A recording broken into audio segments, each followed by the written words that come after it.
I wanted to take a few minutes to talk about the dreaded do not play list that some of us wedding DJs get from clients.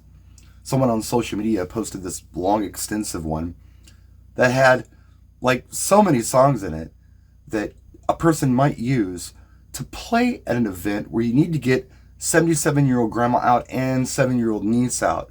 You know, all those tools, they put the kibosh on it. It's disheartening when you see this, you know? This makes your job harder. Well, why are we getting these lists in the first place?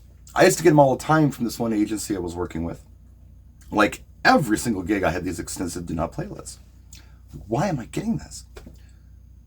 I looked at the planning form and it specifically asked do not plays, list your do not plays, and they would be very long, right?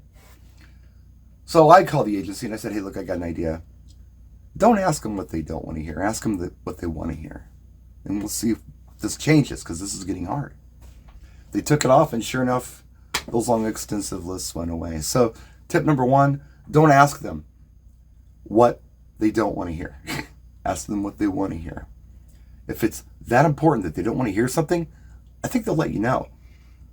The wedding I'm doing Saturday that I'm prepping for right now, I didn't ask them what they didn't want to hear yet.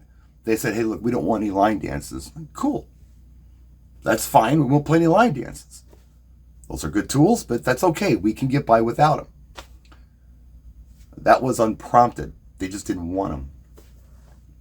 I think another question is, why are they putting the songs that they put on the list sometimes? You know, there are a lot of different scenarios here, but I believe what's actually happening is these couples are of a certain age. They've gone to a lot of weddings for their peers. And they notice trends at every wedding. Okay, they're always playing this song or this song or this song or this song. Well, I want my wedding to be unique. So if the DJ doesn't play those songs, it has to be different. I think that's what's going on sometimes.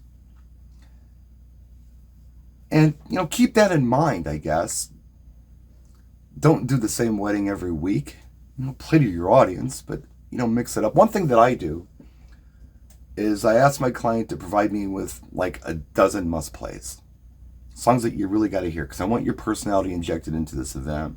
I also want to be able to take requests, but, you know, let me know what you really want to hear, and I'll try to play around those songs. I also ask for extended lists of just songs that they like. They can make that list as long as they want. They can make it 20 songs, they can make it 200 songs. I don't care. Now, obviously, we can't play 200 songs in an event, but at least I've got a list of things that I know they like. And I can look at it and play off of it, and they like that.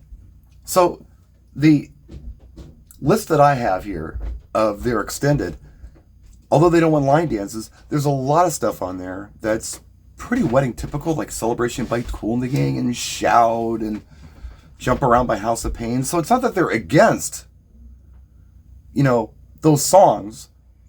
They just want their personality injected, and I see that in their must plays. So that's how I would handle it. First of all, don't ask for don't plays. They'll tell you if it's important. Ask for must plays and play them for them. And ask for those extended lists so you have an idea of what they like. One more thought here in an edit. Something I wanted to mention in the video that I forgot to. So let's say you get one of these long, extensive do not play lists like the DJ on social media was posting, with all the jams in it, all the nice family-friendly variety songs.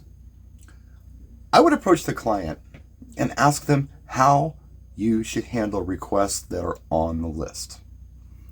Sometimes the client will say, absolutely don't play any of the songs under any circumstances. That happens. But most of the time, what I get when I ask that question is, oh, if someone asks for the songs or requests them, please play them. Just don't play them by default. So you got to qualify these lists and clarify what they really mean to the client. Before I wrap this video, I thought I'd share some unique scenarios with you that I've experienced. I've done weddings before where I have followed the long, extensive, detailed do not playlist to the letter. for like the first hour and a half. And it's been just an amazing party. Everybody's having fun. It's what the client was envisioning. I've been approached at that point where the client has actually said to me, hey, that was amazing. Thank you so much. Now, do whatever you want. It's cool. What? It's like, yeah, do whatever you want. At that point, I think I've earned their trust. And if there's something on the list that I feel like should be played that they said don't play, I can play it and it's okay. I got carte blanche on that. That's happened more than once to me. Something else that's happened is that they have said things like this wedding this weekend where they're like, don't do any line dances. After a certain time of night, when the wedding party is good and drunk, they've approached me and said, hey man, play the Macarena, play the Cupid Shuffle. It's like, wait a minute, those aren't your do not playlist. Doesn't matter, we're drunk, we want to do them now. This has happened. This next week is a weird one because I got a wedding next week. I got like 4 gigs next week, but my gig on Saturday is a wedding.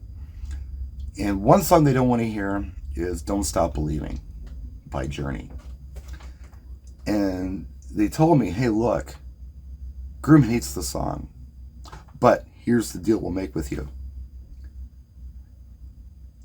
If somebody tips you a huge amount of money, like hundreds of dollars, split it with me and play the song. So literally the song is up for auction at the wedding. I've never had that before, but it's funny. If they want to hear it, they're going to want to hear it, but don't play it for less than $300-400, and you got to split it with me. So that should be incentive for you to make sure the song goes to the highest bidder. That's weird, but anyway, that's it. I'm done. I got to finish this wedding prep. Thanks so much for watching. We'll see you next time. Practice and enjoy.